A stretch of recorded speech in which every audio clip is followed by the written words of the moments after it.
Hello, I'm Sasha Senderovich. I'm faculty member at UW in Slavic Languages and Literatures and the Jackson School of International Studies. And together with Nancy Boyash from English, Amanda Dockstader from Scandinavian, Arya Fani from Milk, Rich Watts from French and Italian, I'm one of the co-leads of the Translation Studies Hub, which is the entity that is hosting you today and also hosting Sawad Hussain, who is this week coming to Seattle, is our second annual literary translator in residence. So it's an honor to welcome you all to the University of Washington, which sits on the unceded lands, ancestral lands of the Coast Salish people, lands which touch the shared waters and tribes and bands within the Duwamish, Puyallup, Suquamish, Tulalip, and Muckleshoot nations, nations which included and include generations of artists, poets, storytellers, and translators.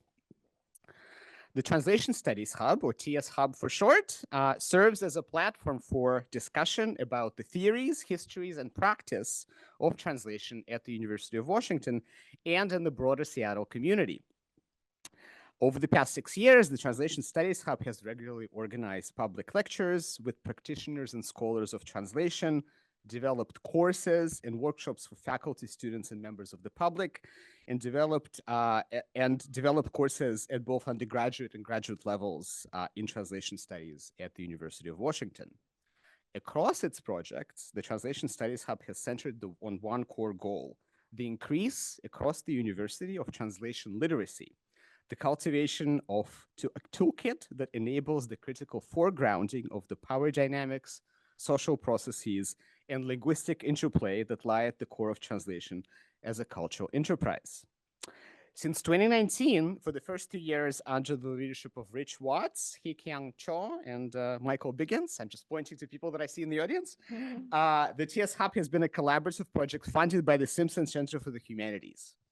And we're very thankful to the Simpson Center and its director, Kathy Woodward, for making today's event possible. We're also very grateful to Kathy for her 25 years of path-breaking leadership as director of the Simpson Center,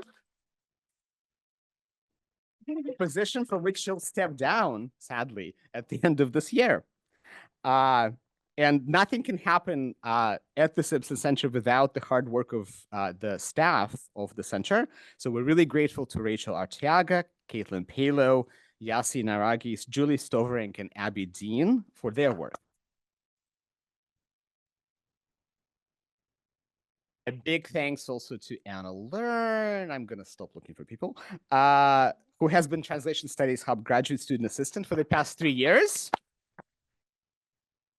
So at 6 years old, which is actually the age of my child, funnily enough, we've kind of exceeded the typical term of funding from the Simpson Center. So the Translation Studies Hub will require some reimagining going forward as a concept, idea, program, and by now established Seattle address for many things related to translation. We're now hard at work filing proposals for an undergraduate minor and a graduate level certificate in translation studies.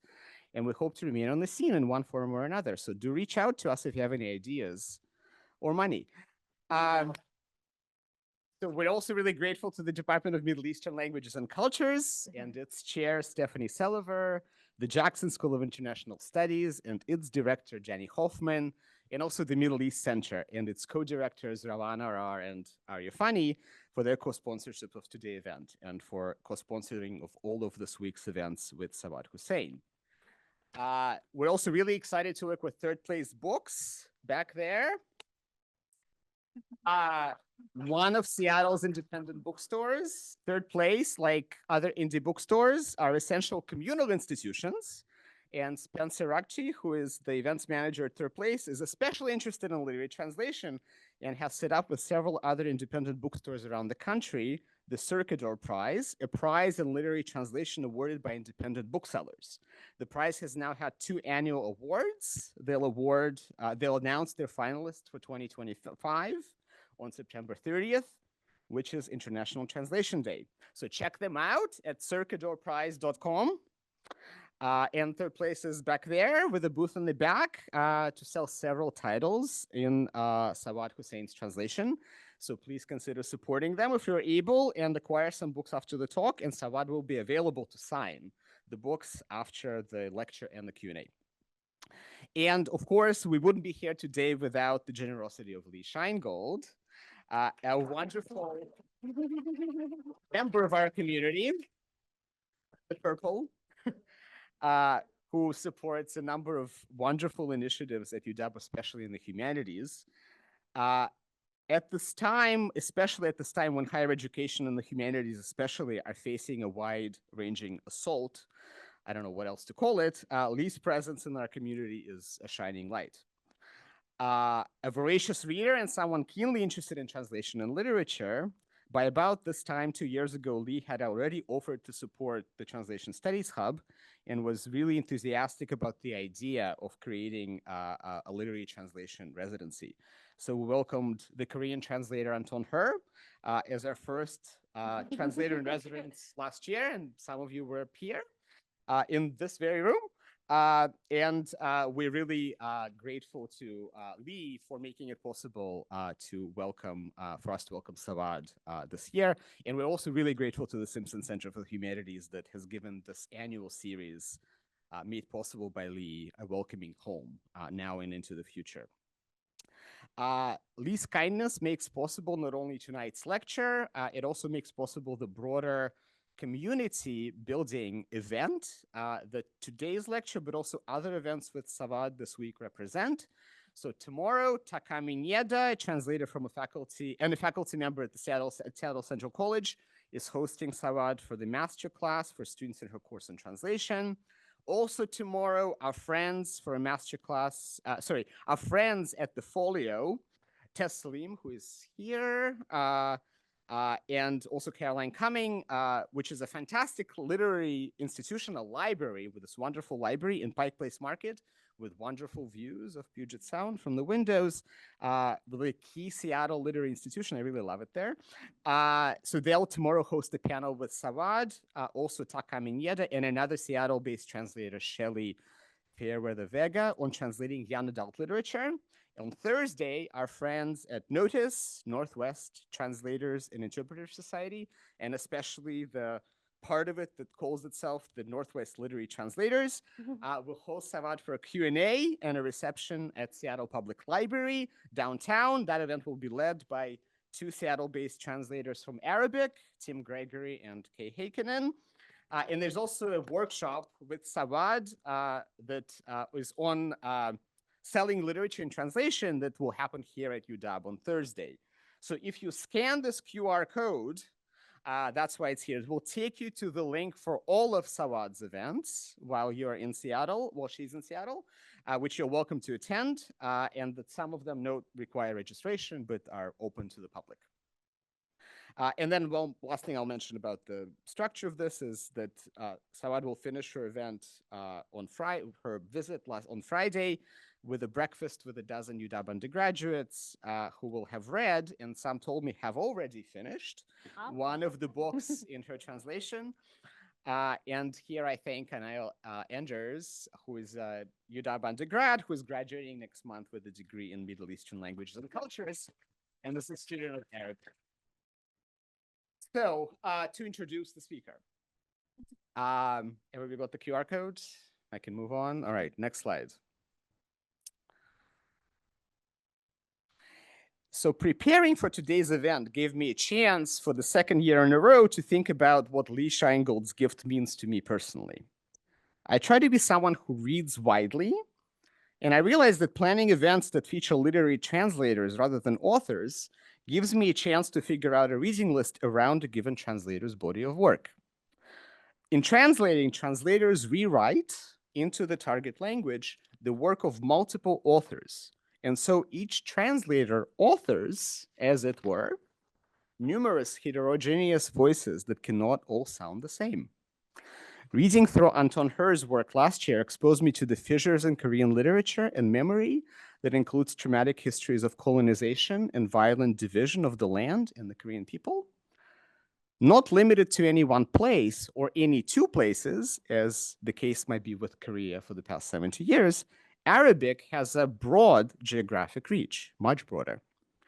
And Sawad Hussain translates widely from Arabic-speaking lands in the Middle East and Africa. Following Sawad's output, I read 6 titles. This is the one that I just happened to have read. That she translated or co-translated took me, and there's going to be a list here. This is all one sentence. It's very long. Right. Reading these 6 books by Sawad, translated by Sawad, took me on a journey from Eritrea through Ethiopia and onward to the streets of South Tel Aviv in East Jerusalem, with the protagonist of Haji Jabir's Black Foam, who, fleeing from violence of war, takes on an identity of an Ethiopian Jew and attempts to immigrate to Israel, and where he encounters a larger community of African migrants and the experience of Palestinians under Israel's occupation. Also took me to a parking lot in Ramallah in the West Bank, in occupied Palestine, where the narrator of Akram Musallam's The Dance of the Deep Blue Scorpion sets up a chair and a slot meant for a car, and to which he returns day after day to write his novel, because the parking lot, we gradually learn, had been something else before, and that something else continues to exert its unrelenting pull on the would-be novelist. Also took me to the landscape of horrific devastation in Yemen and the multitude of survivors trying to find words to describe the unimaginable violence that befell them and their loved ones in the civil war that began in Yemen in 2014, in Bushra al-Makhtari's What Have You Left Behind, which is a work of nonfiction. Also to the streets of a neighborhood in Kuwait City on the eve of and during Iraq's invasion of 1990, as recalled by an older narrator and situated in the present day, which is actually an only slightly embellished dystopian future, remembering his boyhood in Saud al-Sanusi's Mama Hisses Mice. It also took me to a house of ill repute in Nablus during the first Intifada in the late 1980s, where in Sahar Khalifi's Passage to the Plaza, several very different people, a resistance fighter, a woman shamed by the community, a pious midwife, and a university student researching the effects of the Intifada on Palestinian women, are trapped during an Israeli siege. And finally, to a dystopian world closer to Zamyatin's We, Huxley's The Brave New World, Orwell's 1984, than to any quote-unquote realistic location of the Kuwaiti author Bothaina El-Ess's The Book Censor's Library, where in the building of the censorship authority infested by white rabbits, straight out of Alice in Wonderland, servants of the revolution are hard at work on censoring books and rooting out traces of imagination. So besides the six books that I just happened to have read, 2 of them by Kuwaiti authors, 2 by Palestinian authors, 1 by a Yemeni author, and another by an author from Eritrea, Sawad has also translated titles from Syria, Jordan, Algeria, Lebanon, Libya, Oman, South Sudan, as well as in a collection called Mo'at, Stories from Arabic, which she co-edited and co-translated from across the Arabic-speaking African diaspora, including Western Sahara and Mauritania. So how does Sawad do it? How does she manage to translate? I don't know. You never heard this person. So prolifically. How does she translate so prolifically? Wow. Across geographies, authors, and genres. By the way, did I mention that she also translates young adult titles? The titles that I read and that I named are just some of the books that she published in the 5 years between 2019 and 2024. There are many others in her oeuvre as a translator that are already published and many others in the works. So how does one translator train her ear to listen to such different voices in a language with many accents, which is spoken in many different lands and in numerous political and cultural contexts, and carry them over into another language, English? In her essay, Why Don't You Translate Pakistani? Which is a question she was actually once asked, published in the path-breaking anthology called Violet Phenomena, 21 Essays on Translation from 2022, Sawad Hussain ponders her place as a Pakistani woman in the world of literary translation. A student of French since elementary school, she first tried to become a translator from the French, but was rebuffed by editors and publishers who repeatedly told her that there were already too many translators from the French, and the translators, quote, with no track record from French, would have a hard time making it, and who gave her the advice to, quote, focus on translating from Arabic, which is very much a growth area. And then she asks, why was I more suited to Arabic? she contemplates. A language I only started learning in my first year in college. Was it because I am brown and my last name is Hussain? So known by now as a dedicated mentor to emerging translators from Arabic, but also other languages, Sawad notes that she now provides, quote, a more nurturing environment than the one that she encountered when she first started out. Sawad Hussain is a translator from Arabic, which she began to learn in college. And I mention this here now for the students who are here, who are also learning languages in college and might become translators. And her work has been recognized by, among others, the Warwick Prize for Women in Translation, the National Book Award for Translated Literature. She's also a judge for the Palestine Book Awards and has run translation workshops for Shadow Heroes, Africa Writes, the Yiddish Book Center, the British Library, the National Center for Writing in the UK. She's also a former co-chair of the Translators Association in the UK and is generally committed to mentoring literate translators. Today, she will speak on A Delicate Symphony. Let me switch to the slide on A Delicate Symphony, Courtship, Guardianship, and Self-Censorship, and Translating from Arabic. And please join me in welcoming Sawad Hussain to UW. Wow, thank you so much. I can't believe you read all those books. Check. It's okay. It's on. Can you hear me? Yeah. Okay. Wow, I was like welling up. Oh my goodness, what a warm, warm welcome, not just from Sasha, but from everybody who was at the reception. And everyone in Seattle is so nice. Like coming from the East Coast, I can compared to where I'm coming from. Yeah. So let me just take off my watch, but get started in earnest. Welcome. Okay. Here we go. I'm deeply honored to, I don't know why I'm speaking to this one. I don't even need that one. Okay.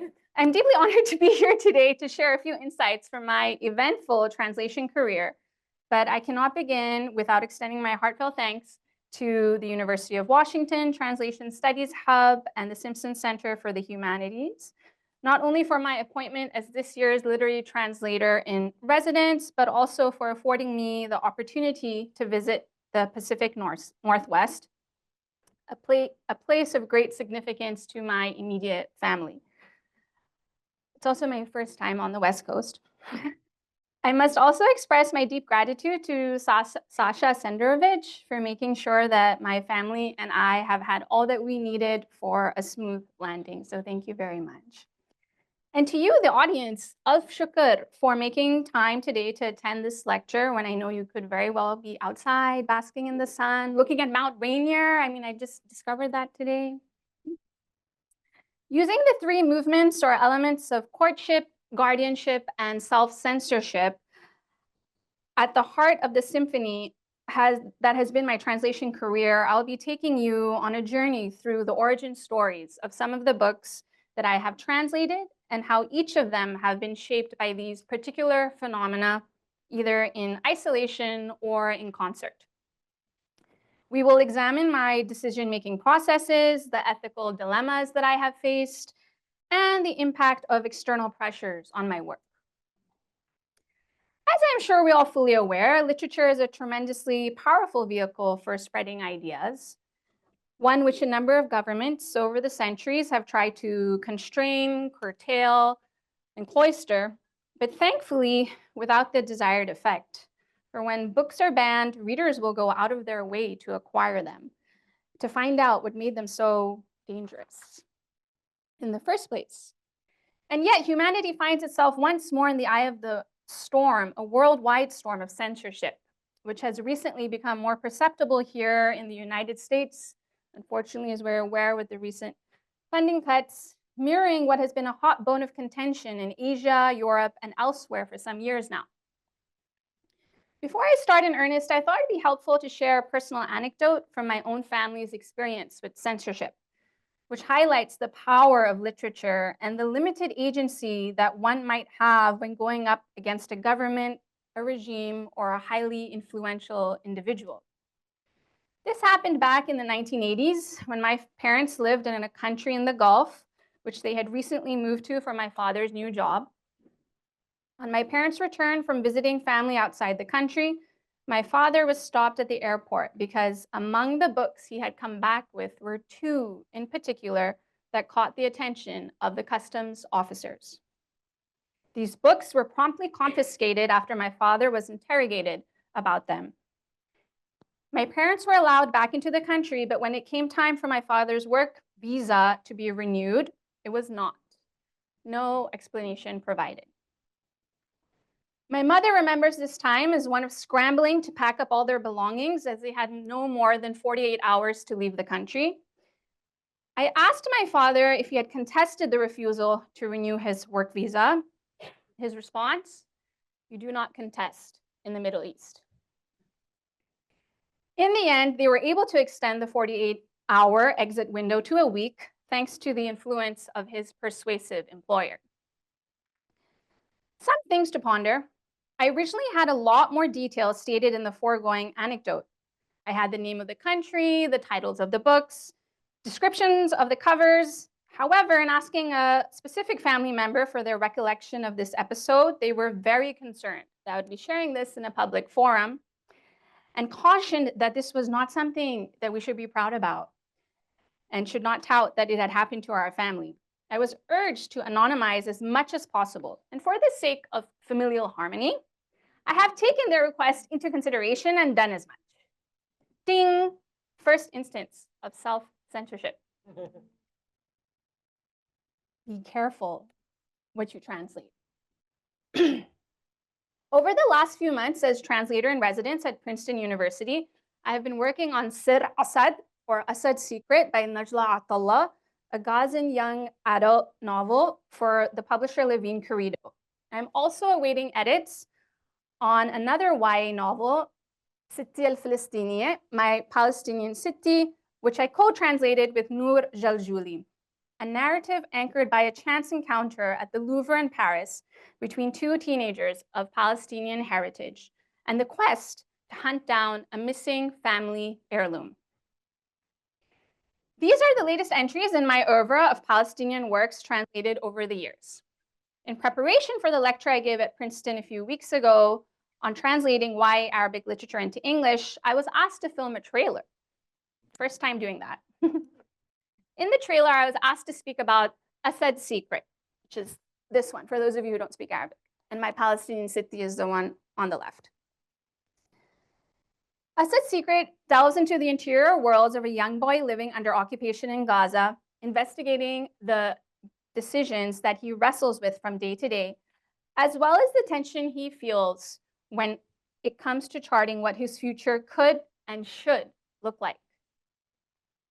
I shared the trailer with my mother because she is one of my biggest supporters, although this was not always the case after I abandoned my pursuit of a glamorous future as a pediatrician to become a lowly translator. Although today has made me feel so much better about my job. At first, after seeing the trailer, she was very excited. "Wow, this is wonderful," she said. However, over the next few days, she started to send me concerned messages. "Be careful what you translate," she wrote. Then came a covertly coded message in Urdu. "Beta, you should really think about the books that you are translating." My response to her was not to worry, as I do indeed put a lot of thought into which books I choose to translate, just not in the same way she might imagine. Her most recent plea after hearing I was to deliver this very lecture was, "Stay non-political." I was about to launch into a translation is political tirade, but then I caught myself and just responded, "Okay." I mean, you can be the judges of how political this lecture ends up being. Let me touch briefly upon my role as a curator when I'm translating, as I'll be talking more about that at length in my next lecture in 2 days' time, where I'll focus on selling literature as a translator. And yes, I'm trying to get you to come to that too. Some quick statistical data. I have been involved as a sole translator or co-translator in 21 full-length novel translations thus far in my career, be it novels that are either under contract, mid-edit, or waiting to be published, or have been published. Of those 21 books, 4 have come to me. and I have pitched the remaining 17. As such, some 81% of the books that I have worked on have come as a direct result of me going out and knocking on editors' doors. I can get into the minutiae of pitching, read rejection, during the Q&A. However, I would like to focus on the courting of editors and authors in particular, as that aspect of my practice I haven't really delved into publicly before.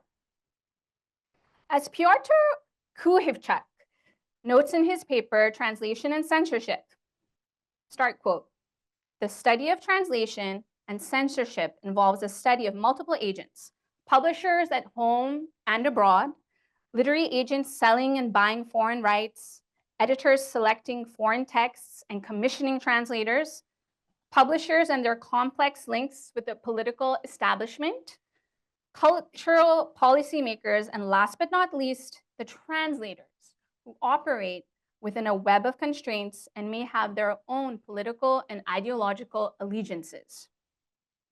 Indeed, I have appreciable agency as a translator to choose what I translate and what makes its way into the English language sphere, to choose how Arabic literature and countries where Arabic is spoken are represented.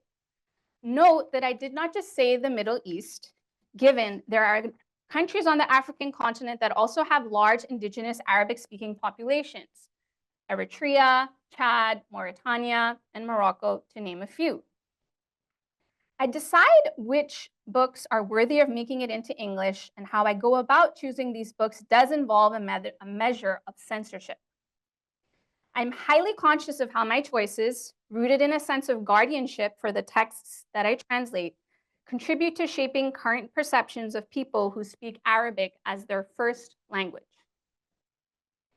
There have been times where it would have been easier for me to pitch a book that had been awarded funding because it was shortlisted for the Sheikh Zayed Book Award, or because it had won the International Prize for Arabic Fiction known as the IPAF. However, I haven't always agreed with some elements of these novels, let's say how women were portrayed, that come with this once in a green moon funding, even rarer than blue moons, and how they would be perpetuating specific stereotypes of Arabs in the English language. Instead, I've taken my chances on an unknown South Sudanese novelist, Stella Gaetano, or on a fearless Yemeni activist, Bushra al-Maqtari. And so I do act as a gatekeeper in deciding what I think should make its way into English and which voices or narratives need to be elevated or amplified. I'm gonna have a quick sip of water.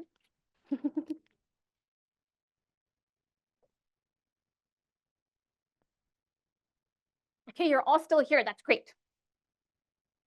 The mercurial dance of courtship.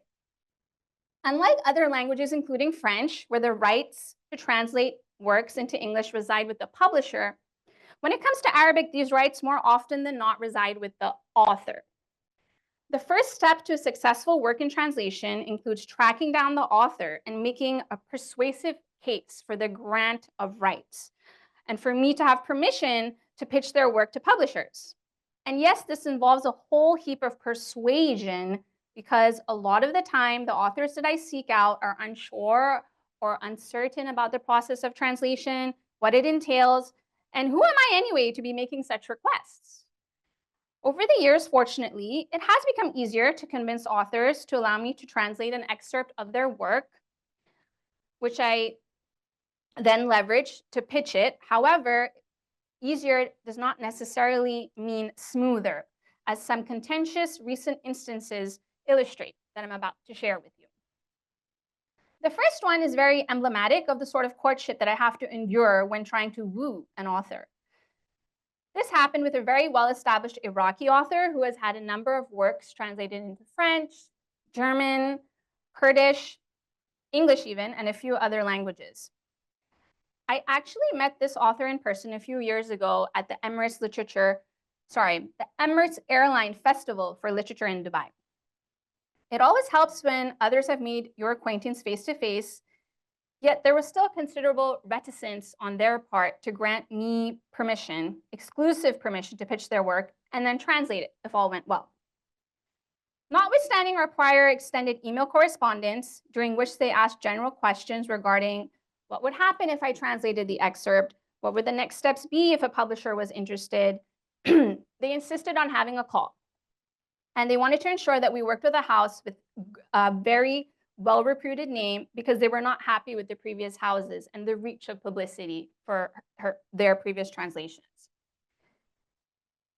They lamented about the paucity of reviews and well-regarded literary outlets and newspapers. But what struck me most was that in one of our emails, while discussing this possible future relationship, they said, well, what would it take for me to get the translator of X, Y, and Z books? They didn't mention the name of the two translators in question, but these two translators mentioned were older white translators. Bear with me here. Both of the translators mentioned had translated International Prize for Arabic fiction winning works, and so faced with a tough choice, I resorted to my ace of spades. I casually dropped the fact that I too had just submitted a few weeks before the translated manuscript for Muhammad al-Na'as's 2022 International Prize for Arabic Fiction winning novel, Khubz ala tawilat al-khal milad, Bread on Uncle Milad's Table, coming out in 2026 with Harper Via. The mood lifted instantly. We then agreed to have a call to discuss the next steps. After figuring out time differences, all was set for a pleasant afternoon call.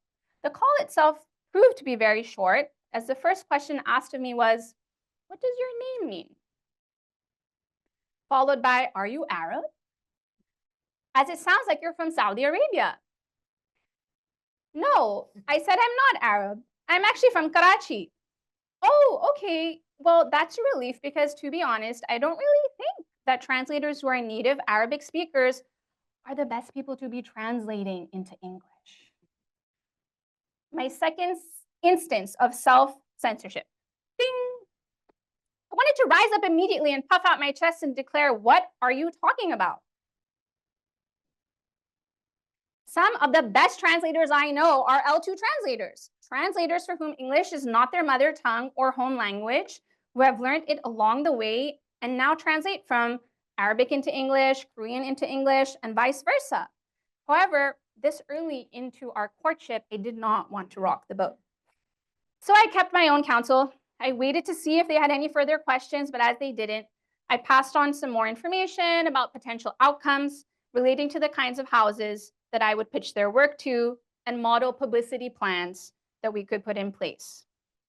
I'm yet to hear back from the publishers, but fingers crossed that the right publisher picks it up and their desired outcomes form the conclusion of this tale.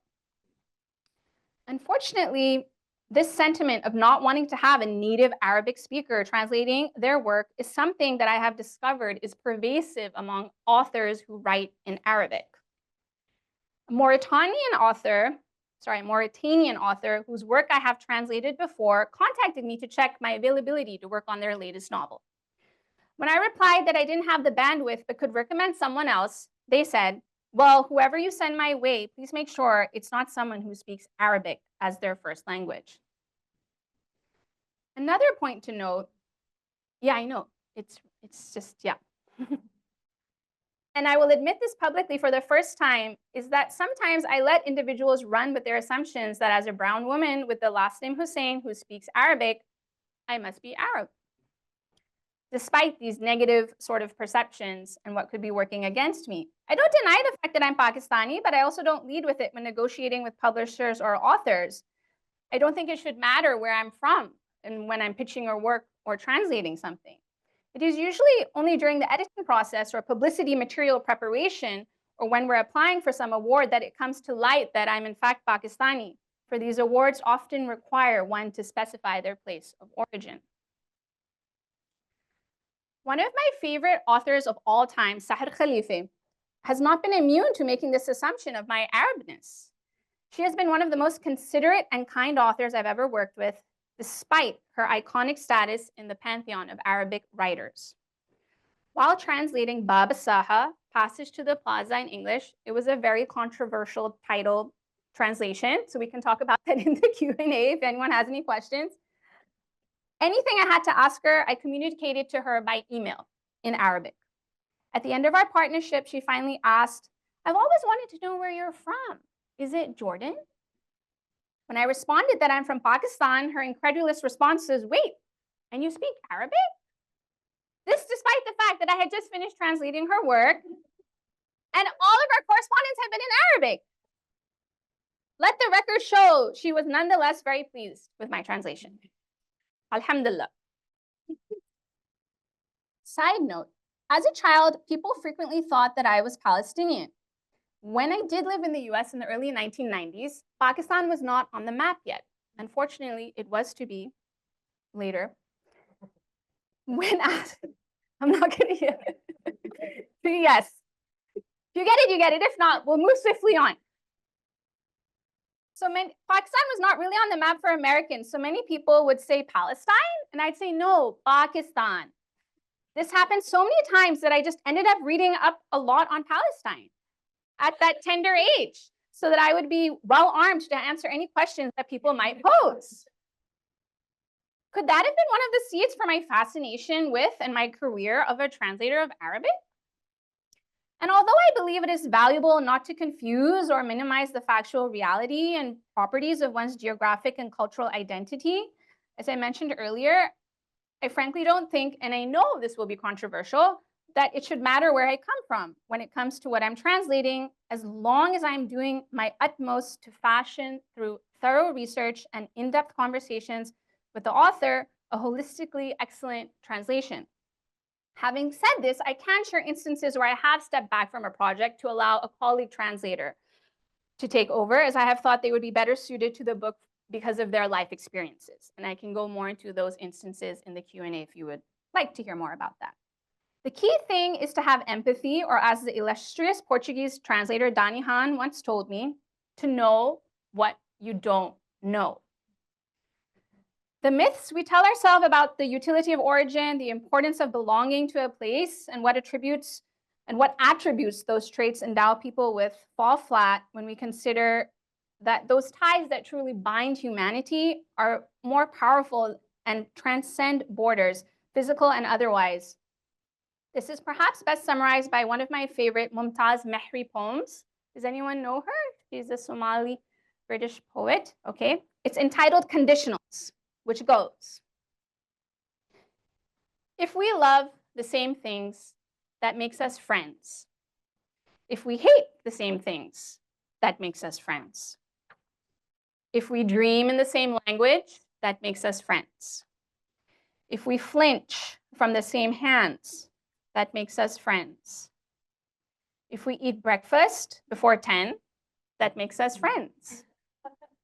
If we agree on the same lies, that makes us countrymen. Another water break, just a quick sip.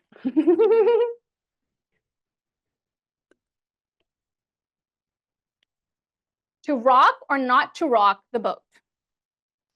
Recently, in what was a rare circumstance, I was commissioned to translate a sample from an Emirati novel for an awards booklet featuring all shortlisted works. I'm a fan of the author and of the premise of the novel. However, the excerpts that were chosen by the author for translation were problematic in part. They had chosen 3 excerpts from the book to represent the different timelines being represented. One of the excerpts features the protagonist and his younger brother, who is disabled. And I felt the manner in which the younger brother was portrayed was very flat and definitely leaned into harmful societal stereotypes of disabled individuals. This included very limited, repetitive vocabulary, infantile behavior, chronic stubbornness, saliva dribbling down his chin, the works. I felt uncomfortable, highly uncomfortable translating this excerpt. They're so amazing. I really have to thank the interpreters on the side here, just going and going. I mean, yeah, God bless you. And I flagged this to the one who had commissioned me, stressing how sticking to translating the excerpts as they were would be doing this book a disservice. To be fair, the character's arc across the book provides a more rounded portrayal than these excerpts did. Yet I could not escape these portrayals that lingered in the mind as hurtful. One of the descriptions, for instance, was of how this character was smiling so widely that his eyes became no more than slits. In my translation, I took out one or two of the descriptions of the disabled character that I found disparaging and reductionist. For the descriptions that were left in, I highlighted to the editor possible changes we could make that could elevate the excerpt so it could stand on its own without devolving into a controversial text, which was not the author's intention. What goes for visions of disability goes for racism as well. When translating racism, it's of the essence for a translator to pivot appropriately when interrogating the need for such depictions in a work. Is it reflective of the historical era? Is it the author trying to lay bare the character's actual emotional state? Or are the author's words symptomatic of how the culture within the character exists, views that character in a way that might differ from how you or I might in the English language sphere? The awards booklet was released just recently, and I wasn't contacted about edits to the dialogue, and I immediately picked up on the changes because it departs from a strategy I normally use when translating dialogue. While I wasn't happy about this departure, I was even more frustrated that the sections I had flagged to the commissioning individual as problematic were not addressed. They were left in the English exactly as they appear in the Arabic and are jarring for me to read. I should have been looped into a conversation with whomever edited my piece or the author to discuss concerns about the disabled character's portrayal. Another case in point where I have been the one advocating for censorship is the novel Crossing Embers, written by Badriya Ashihi. The blurb reads, widowed at a young age, Zahra finds herself being forced into a hasty marriage to her cousin. Having been conditioned by her family and society to perennially obey the society's diktats, taking destiny into her own hands seems nigh impossible. Her radical decision to do so takes her on the journey of discovery from an Omani village perched atop a mountain, no different from Mount Rainier here, to the East African coast. But of more importance than her physical journey through space is the internal one of how far Zahra has to go to be free from the shackles of discrimination, to finally find her place in the world and what that search for independence holds for her. Set during Oman's turbulent imperial history, the story sees Zahra transported in space from peninsular Oman to its then colony Zanzibar. One becomes privy to Zahra's thoughts. Spoiler alert, Zahra is racist. While her racist inclinations do not feature too prominently in the narrative, and while Zahra achieves a measure of semi-enlightenment later on, my editor and I thought it would be difficult for readers to accept enslaved characters who seem devoid of any will, interiority, or desires of their own. And while the author employed this narrative strategy to reflect the realities of the historical era, the editor and I didn't find it plausible in certain instances, and in fact, we found this strategy quite overused. We communicated this to the author and the publisher, and with their permission, we fleshed out the emotional boundaries of enslaved characters where we could, granting them more agency as a result. But what happens on the flip side when a work has sailed through the choppy seas at the intersection of censorship and self-censorship and made it into English? It is not safe from all forms of censorship, including the creative kind that seeks to impose visions of Arabness, where the original work and its translation have already transcended the bounds of geographic and cultural definition. In such a situation, one must stand as an unflinching practitioner of the art of guardianship. This one looks great. This is the Arabic title of Haris Satah al-Alam, which is, we translated as the Book Center's Library, Rania Abdurrahman and I. And here the case of the Book Censor's library is instructive. It explores how a book censor navigates the implications of his rather inconvenient burgeoning love for the books he is meant to censor. After Rania and I had completed our labor of love and submitted our manuscript, we were informed by our publisher that they had brought on an editor from outside the house, which is quite normal these days. Someone they were trying out. This new individual edited the first couple of pages and sent them through to Rania and I. Lots of red markups. Sentences shifted from here to there. What really caught our eye, though, was a head comment, which went something like this.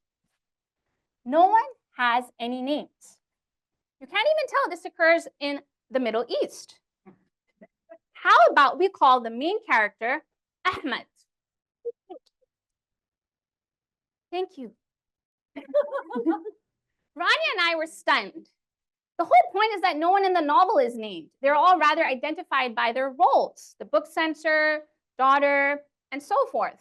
The author purposely did this so the book could ostensibly take place anywhere, be it Latin America, Eastern Europe, North Africa. We pushed back politely at first, yes, and firmly. And this resulted in the manuscript being assigned to the duo of editors that walked with us towards realizing the translated version in print. And while this was a triumph for the cause of us pushing back, how far, though, is too far? How much should one fight in their corner to ensure that what might be acceptable in the source culture makes it in whole or in refined part into the translated work? The stories of two books, Black Foam and The Jinn's Apple, which underwent extensive developmental editing with the author's permission, illuminate the utility and the limits of rigidity or forthrightness. Here you have Black Foam. On the left, it's the Arabic cover, Raqwa Sauda, and on the right is the Persian translation. Black Foam, written by award-winning Eritrean author Haji Jaber, is a pacey tale of migrant survival powered by a constant redefinition of identity and is based on the experiences of the Falash Mura, a group of Ethiopian Jews who were airlifted to Israel in the early 1990s. The publisher outsourced the editing, again, of the manuscript that Marcia Lynx Quayle and I co-translated. In due course, this editor came back with the following overarching suggestions. Sexual tension needs to be heightened. Narrative pace needs to be tightened. A map needs to be added, outlining the journey of the character and his identity in each location. Rarely in works of European fiction does one come across a map in the front matter. Why is it still fashionable to do so for books from elsewhere? One reader of mine astutely remarked that it was reminiscent of fantasy fiction, where in The Lord of the Rings, for example, the reader sees beforehand the unknown and imaginary lands they're about to explore, as well as their distinctive features. Initially, the suggestion was to have an entire map of Africa, but my co-translator and I pushed back against this. Concurrently, Marcia and I, this time joined by the author, were very forceful in communicating that pinpointing the protagonist's identity in each location would do the book a disservice. As part of what made the narrative engaging was the inability to truly figure out what identity the protagonist actually possessed. Again, a suggestion that isn't taking into account what the author has so carefully crafted in Arabic. In the end, only a map of East Africa, as the novel takes place in Eritrea and Ethiopia before moving on to Israel and Palestine, and one without any lines tracking the protagonist's journey at that made it into the published work. However, the author did agree to the changes suggested regarding the sexual tension and the narrative pace. The subsequent heightening and tightening required me to translate dozens of comments from the marked up English version into WhatsApp voice notes in Arabic. Unpaid, I might add. Unpaid is like the theme of my career, except here, right? Yes, thank you. I then translated the author's vocal responses from Arabic back into English for the editor's benefit. This took many, many hours and was all, as I said, unpaid, something I began at that point to take into account when quoting fees, ensuring that I could be fairly compensated for this additional unseen labor that translators have to provide, particularly when working from Arabic, where there is no agent, where the editors don't have a command of Arabic, and where the authors don't feel comfortable advocating for themselves in Arabic, no matter how good their English is.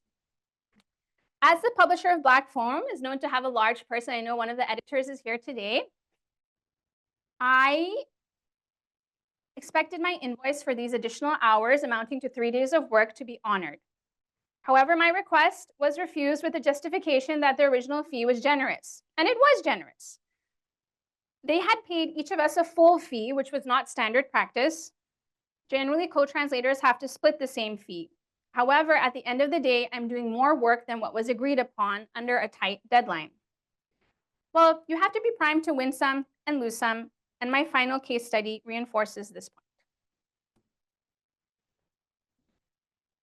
The jinn's apple, Tufahat al-Jinn in Arabic, is a YA murder mystery set in the Abbasid era written by Jamila Morani.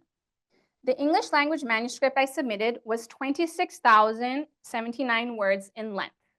26,079 words. The final manuscript came in as 28,614 words. What accounted for the additional 2,000 words added? Let's break it down. The first developmental change occurred at the opening of the book, where Nuruddin's parents are murdered within the first couple of paragraphs by the caliph's guard as they search for a manuscript. This was deemed too jarring by the publisher. It would make more sense, they said, to ease the reader into the drama, and suggested adding 2 paragraphs where Nuruddin shares a bit of her daily routine, lazing in bed, listening to the bird song before disaster strikes. Originally, the editor wrote up those 2 paragraphs on their own, which I highly appreciated, but I pushed back. If we were going to add in such material, I argued, it needed to come from the author. I ran the idea by Jamila, and she supplied some text which eased the reader into the focal point of the murder. And I translated this again without me. This is after I'd submitted the entire manuscript, right? Next, the friendship which blooms into a romance between Jamila and a classmate wasn't deemed steamy enough. I believe this comes down to Western expectations of a teenage romance being imposed on to what would have pertained in the Abbasid era. And what is now modern day Iraq. As such, seeds were planted throughout the text in order to make their connection seem stronger. One of them reads, "Even so, Suhaib and I became inseparable. We studied at the same table in the Bimaristan library. Sitting close, we walked to classes together. On cold days, he would lay his thick coat gently over my shoulders. I so wanted to reach out and hold his hand. I would catch him looking at me, and he turned the look into a smile, his warm, beautiful smile that would light up the room and make my heart beat like thunder." Interestingly enough, some readers on Goodreads were still not convinced by this romance. And so the seeds have seemingly failed to take root. Another set of changes involving cutting rather than seeding arose in response to the commonplace violence in the novel. There are slaps, kicks, and punches between the caliph's guard and members of Nuruddin's family, as well as within her household itself. There's a particular scene where Nuruddin's father has just found out that his wife has burned the manuscript that the caliph guard is looking for, or so she claims. Her mother had barely finished what she was saying when a loud whack dropped her to the floor. Bayan screamed while I hurried to Mama. Rohan pulled at my father to keep him back and begged him, please, no more. The editor was concerned about portraying domestic violence while also perpetuating stereotypes about Muslim men. They asked if he really needed that slap. Can't he just show a shimmering, burning fury, followed by sitting down and putting his head in his hands in despair? After conferring with the author, I responded that Jamila suggests the following instead. He grabbed her arms and pushed her against the wall, and she collapsed, crying. This back and forth was emblematic of how we dealt with similar instances throughout the novel, negotiating how much violence to keep in, the purpose of the violent scenes.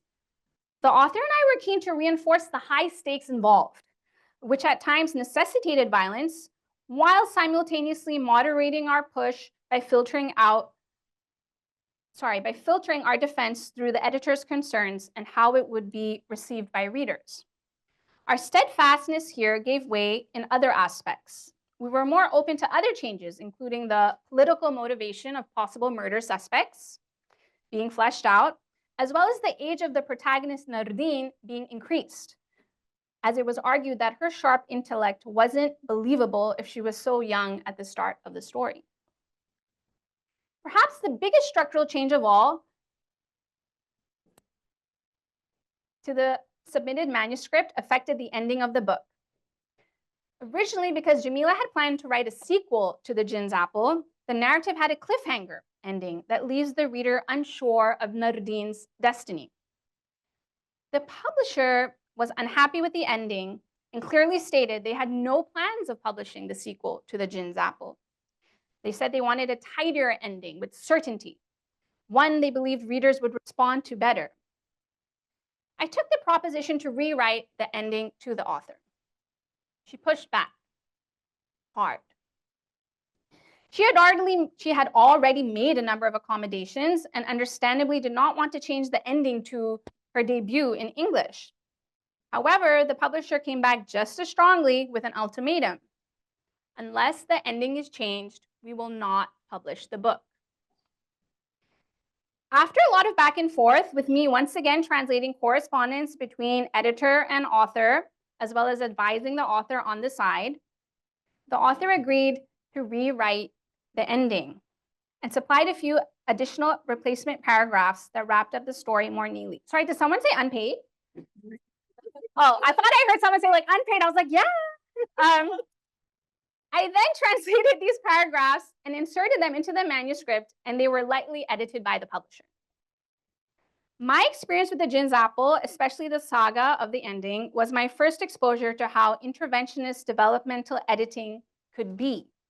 And while in the interest of getting the book published, we persevered. I still believe upon reflection that we would have been better placed to navigate that experience if we had gotten some advice from the Authors Guild here in the US or the Society of Authors in the UK on how to push back more effectively to have the original ending kept in the published work or reach some other sort of compromise. At the very least, the unseen labor that enabled the resolution of the ending crystallized for me the need to have clarity in contracts when it comes to expectations from the outset. About the form and scope of developmental editing, about compensation for the work to be done at that stage of the process, and who has the final say on these substantial changes. The changes requested by the publisher did not end there. Topping it all off was the additional paratext included in the English language edition, which does not exist in the Arabic.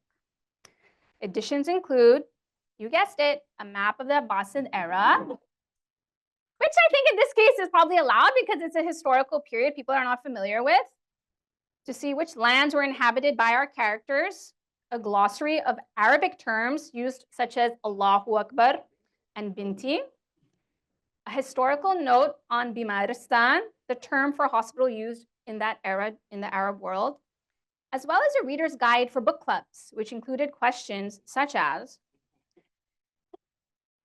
you all are so funny. The author intertwines themes of crime, history, and magic. Which theme resonated with you the most and why?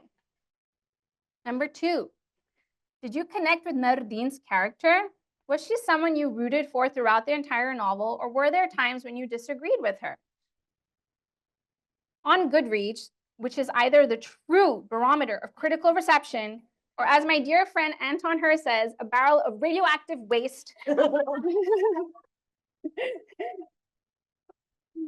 have responded to some of the outline changes made without them knowing that these came about as a result of developmental editing. Chandra Sundeep remarked, well, the epilogue provides a satisfactory resolution, though the ending feels a bit rushed. And the romance between Nuruddin and Sohaib appears superficial. Nevertheless, not just young adults, their targeted audience, I feel even middle grade children might appreciate this fantasy read. The appendix is a valuable resource and sheds light on unfamiliar worlds, the history of the golden age of Baghdad and the Bimaristan. Readers unfamiliar with the historical context would find this section quite helpful. The monotonous Hobart shared. I do have to wonder a little bit about how much Morani was stretching things about the opportunities presented to women in this time and place. Not just for Nuruddin either, but all the women she encounters at the Bimaristan. And I'd be saying this if the city was Paris or Rome, not just because it's Baghdad. But I'm willing to suspend both disbelief for the sake of a good story and to trust that someone who's familiar with Arabic literature, as Morani is, knows more than my hunches. End quote.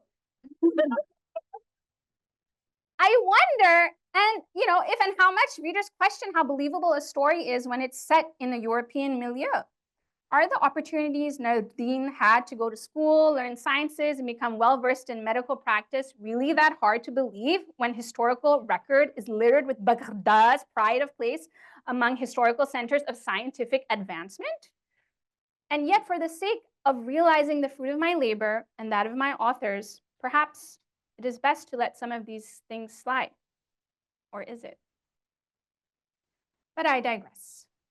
This has been by far the most vulnerable I have been delving into the changes or lack thereof that have occurred during my translation journeys, whether of my own volition or that of editors or authors. And yet the expansion of my horizons has brought with it a nuanced appreciation of reality.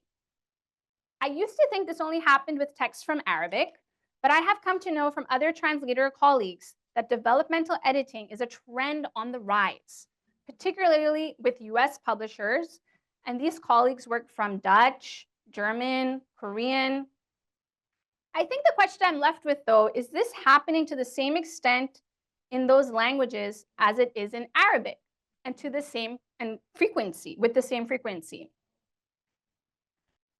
As I've matured as a translator, I've become of the conviction that something must change when I'm negotiating these edits proposed by the publisher to my translations and the author's original work. It sounds idealistic, but literature should really be able to stand on its own, irrespective of the language it is experienced in, as long as the translation is strong. We shouldn't have to be moving scenes around, amping up romances. We shouldn't have to tinker with the pace of the prose, as it's not just the words, but the meta aspects of the worlds the words describe that are crucial to a true appreciation of the stories. How much of a right, if any at all, do we have to alter another culture's literary tradition just to suit our own? One remembers at this juncture that time when Jamie Oliver tried to make jollof rice, which led to a huge uproar among West Africans. If you know, you know. Finally, what effects on sales? The reasons that editors invariably give for such developmental edits do such modifications have? And should sales alone justify such changes? I'll get more into those questions in my next talk in 2 days' time. But I thought rather than a tidy ending, I would for once leave you with a cliffhanger and a bunch of questions, also that we can ponder all of these together in the sequel. Thank you. Thank you so much. Thank you.